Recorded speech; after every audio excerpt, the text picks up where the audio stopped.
Maybe it's just the way that my brain works, but I really think that this chapter of Chainsaw Man is a lot deeper than a lot of people are going to give it credit for. Obviously, Chainsaw Man is known for delving into characters that are dealing with emotional distress and trauma and things of the past, but the way that it is explained in this chapter and just the true, honest to God, raw realism of it not only just kind of hits you deep in the feels, but also I think it's an ingenious way for the storytelling to tackle these subjects while at the same time having this bizarre, chaotic, demonic world where there's a giant fucking slug. I don't know what this thing is, but it's there. Some dude has his nose ripped off and his arms and legs tied together. And all of that is in a chapter where we talk about feeling that sense of fear from isolation and from attachment to other people and the simultaneous darkness that leads you down. But the first thing is that we are facing the falling devil, which is like one of the most primal fears that you can possibly have as a human, as a baby, when you don't even have any sense of self. There's no ego left to you.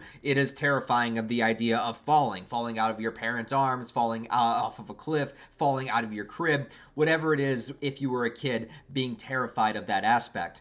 And so it brings on these kind of like this staircase of falling down into these deep depressive thoughts where it makes you kind of recognize this pattern of trauma that has happened that kind of traces you all the way back into the point where you just want to fall, or to the point where you can't ground yourself anymore and you are just a subject to the whims of whatever happens around you. It's like you have no self-control whatsoever. And this is based on a lot of real life ideas also. When you have a really deep depression that you are going through, that's sort of like you can map out these patterns in your brain, how one thought leads you to one area and then it connects to another and then it connects to another, and you're just kind of slowly sucked down into this world. And for Asa, she's thinking about all these horrible traumatic things. She's thinking about the cat that she lost, that was killed, basically by somebody that was supposed to be helping her.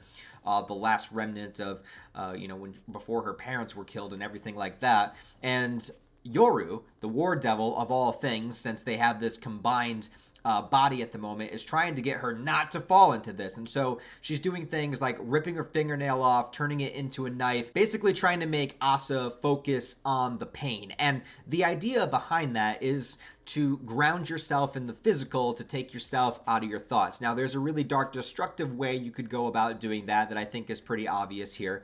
But at the same time, this is a technique that they would teach in order to get you to be back in the present, to kind of bring you back to yourself. When you're having like a panic attack or an anxiety attack, for instance, a lot of times they'll say to ground yourself, which basically means you're going to feel physical sensations to kind of bring you back into your body. You're going to feel your feet on the ground. You're going to touch the desk and feel how it feels. What's the material feel like? How cold is it? So the idea of using the knife, I know it's like kind of extreme, but it's an extreme situation. They're fighting a devil, so it makes sense. But it's a way to kind of ground Asa back into the physical and take her away from this darkness that she's experiencing inside of her mind.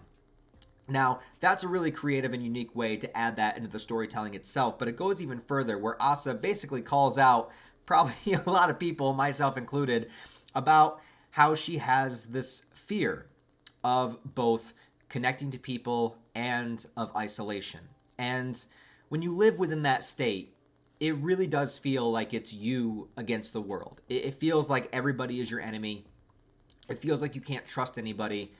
But at the same time, you're so sick of just being with yourself and being in that loneliness and that isolation. And you feel like you put yourself out there to try, and you're torn down or you're humiliated, as she was, either by the class or doing something like when she accidentally kills Bucky, and many, many more instances of that. Even at being at that orphanage, I'm sure she, was willing to maybe open herself up at some point, but then, of course, she's there with terrible, horrible people that are willing to murder her cat. So it's like every time there's this chance of this possible connection, even with Denji, there's this chance of a possible connection. It doesn't work and it doesn't happen. So you're kind of trapped within this world of loneliness. And it's also like the entire world out there is equally as terrifying, because every time you kind of throw the line out, you're destroyed or discarded or made fun of. And so it's a very relatable thing. I think that Chainsaw Man in itself is a series, that deals a lot with the themes of loneliness. a lot with Denji's character and his like inability to connect and his like weird interpersonal relationships with women and everything like that. But now on Asa's side, you know, we're coming at it from one from the female perspective, but also from like a completely different character dynamic of how she views the world and how she's handling it. And so I felt this moment, you know, and it was a really deep, kind of complex moment when you think about it. And I don't know what the answers are for it. It really comes down to, trying to be, I guess, more comfortable and open with yourself and who you are as a person, what you stand for, while at the same time facing that fear and being willing to put your trust in somebody, just like Yoru is asking for Asa's trust in this moment. Because, I mean, they do have a mutual goal to keep this body alive, because one cannot exist without the other at this point. And I really got to give credit to Chainsaw Man for being able to do this and being able to present it in this way while also being in the midst of this really intense scene, and then completely shifting to its horror roots and showing the falling devil having this devil hunter that's all like, you know, tangled up and tortured in front of her, feeding it to this slug thing. I don't know what this thing is, but just reminded me of like Human Centipede. I don't know what's going on. And she says, of course, the next dish is Asa and Yoru together. So this is terrifying. And I think that it really comes down to the symbolism of Asa facing the things that she's afraid of and facing her trauma. Because, not to get too real and too deep, but we're already there anyways, really it's this. And this is not a comfortable thing to hear, but this is the truth. The truth is, though it is not your fault for the things that happened to you and the trauma that you experienced, regardless of your level of trauma, it is your responsibility to learn how to manage it. Some people have it a lot worse than others, but it's on each individual person to learn how to manage it and how to push through it. And this is Asa's test. And she's in a moment of peril to the point where she has all of these thoughts leading her. Literally, like the devil's power is to put you in such a depressive state that you give up and fall into nothingness. And how can you have a more accurate representation of what depression feels like? So her test right now is to understand that this trauma is not her fault, that her bad experiences with trying to trust somebody is not necessarily her fault, and that she needs to push towards survival to come out on the other end even stronger. So maybe that's a lesson we can all take. I don't know. I feel like this is very relevant right now. Maybe that's just what I got out of the chapter, because my brain goes to some dark places.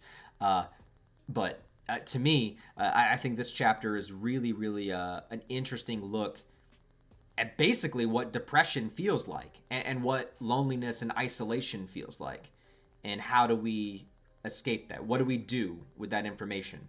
Man. Anyway, I truly commend Fujimoto for making this a part of the series and part of this chapter.